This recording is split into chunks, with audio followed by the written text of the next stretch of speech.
Hey everybody, today on BK's Bullets we're talking about Black Hammer.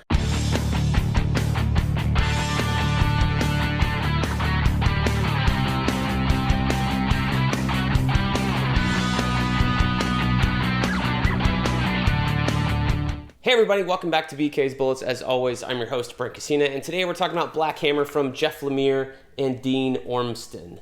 What is Black Hammer? This is a book that got recommended to me by my fellow Comic Timing podcast compatriots, so if you have not checked this out on the Comic Timing podcast, let us know. But I got told, hey, you should check out Black Hammer by Jeff Lemire, Brent. I think you would really love it. So I did. I went to the library and I checked out every volume they had.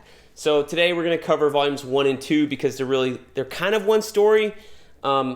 I guess in the way that they're collecting issues 1 through 13 of Black Hammer, and then that series ends, and volume 3 starts a new miniseries, Age of Doom, I think it's called. So I'm gonna review them that way by big miniseries or whatever, right? When a volume ends, I'll cut a video. So volumes 1 and 2, they don't really tell you much, honestly. So Black Hammer is Jeff Lemire's conflagration story of all the superhero comics he loves. It's a combination of the DC Universe, Marvel Universe. This is characters that are doing pastiches of characters you might know. There's a Shazam kind of person. There's a Steel kind of person. Here's a character called Anti-God who looks suspiciously like Darkseid. There's a character in here called Abraham Slam. He's an amalgamation of a bunch of street-level heroes. You have the Black Hammer, who's kind of like Steel from Superman, and also maybe Jefferson Pierce and Thor, because he's got a magic hammer. You've got Barbalian, which is a combination of like Martian Manhunter and some other shape-shifting aliens and things like that. You've got a guy in here, this guy who's kind of like Adam Strange. He disappears from time and the cosmos and is old and kind of crazy.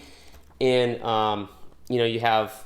who's this girl? Golden Gale, who's the Shazam analog, but she stays young when she's trapped in this body. So it's kind of the opposite of Shazam. It's not a boy transforming into a full-grown man. It's an adult female transforming into a young girl with superpowers, right? So they're all suspiciously ended up on, I don't know, it's another Earth or an alternate dimension that doesn't have superheroes, doesn't know who they are, and they're stuck there following an intense climactic battle, and their leader, the Black Hammer, somehow dies.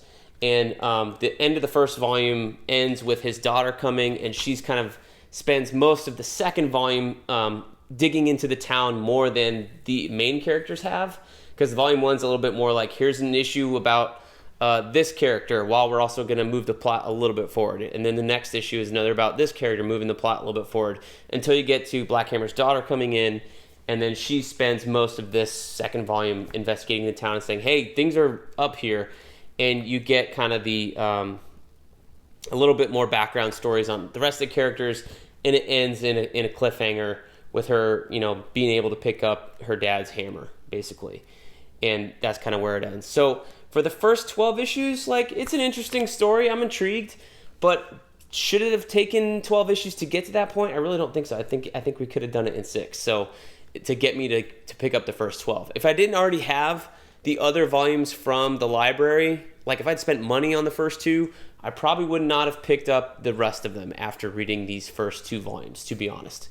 It's interesting, but it's not doing enough for me that would make me want to spend money on it. But since I did pick them up from the library and I have them already, I'm going to read them and review them. So maybe it gets better with time. Maybe in a compendium format, this would read really good. But it is taking a while to get going to really launch our mystery, other than why did they get transported here and why can't they escape the town that they're in? And that's kind of the main problem that our characters find themselves in the book, other than being lonely, which to me is is any character out there right now. It's not really a reason to read more of this story. So those are my quick thoughts on Black Hammer Volume 1 and 2. This is Secret Origins and The Event. This is the first main miniseries of the Black Hammer from Dark Horse Comics, I believe. Yes, Jeff Lemire and Dean Ormston doing a majority of the art. So let me know down below if you like Black Hammer. We'll do another video on the next series, and we'll talk to you there. So see you in the funny pages.